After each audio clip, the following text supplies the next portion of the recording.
തീരദേശ ജനങ്ങളെ സുനാമിയെ നേരിടാൻ പ്രാപ്തമാക്കുന്നതിന് സുനാമി മോക്ക് ഡ്രിൽ സംഘടിപ്പിച്ചു. വെളിയംകോട് പത്തുമുറി ബീച്ചിലാണ് മോക്ക് ഡ്രിൽ സംഘടിപ്പിച്ചത്. 1.5 മണിക്കൂറോളം നീണ്ട മോക്ക് ഡ്രില്ലിൽ രക്ഷാപ്രവർത്തനവും ജാഗ്രതാ നിർദ്ദേശം നൽകലും അടക്കമുണ്ടായിരുന്നു.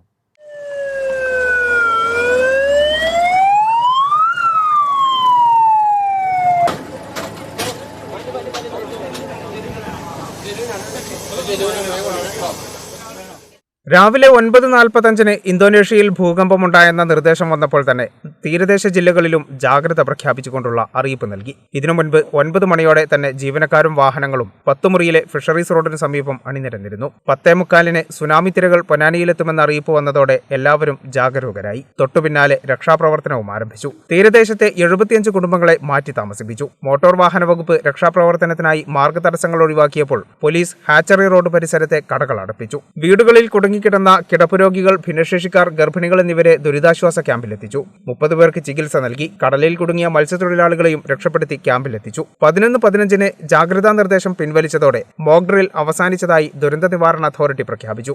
ഐക്യരാഷ്ട്രസഭയുടെ സഹകരണത്തോടെ സംസ്ഥാന ദുരന്ത നിവാരണ അതോറിറ്റിയാണ് മോക്ക് ഡ്രിൽ സംഘടിപ്പിച്ചത്.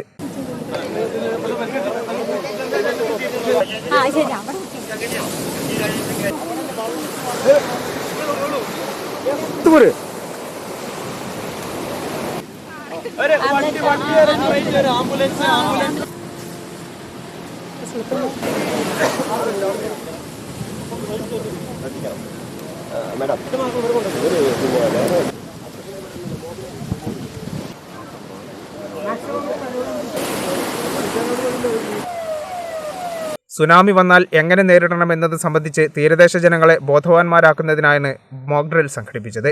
വിവിധ വകുപ്പുദ്യോഗസ്ഥരും ജനപ്രതിനിധികളും ആശാവർക്കർമാരും മോക്ക് ഡ്രിൽ വിജയിപ്പിക്കാൻ സഹകരിച്ചു. കേരളത്തിലെ 9 തീരദേശ ജില്ലകളിലായി തെരഞ്ഞെടുക്കപ്പെട്ട 9 ഗ്രാമപഞ്ചായത്തുകളിലാണ് പദ്ധതി നടപ്പിലാക്കുന്നത്. ശക്തമായ തീരശോഷണം നേരിടുന്നതിനാലാണ് വെളിയംകോട് തീരമേഖലയെ ജില്ലയിൽ പദ്ധതിയുടെ ഭാഗമായി തെരഞ്ഞെടുത്തതും. കേരള വിഷൻ, പൊന്നാനി.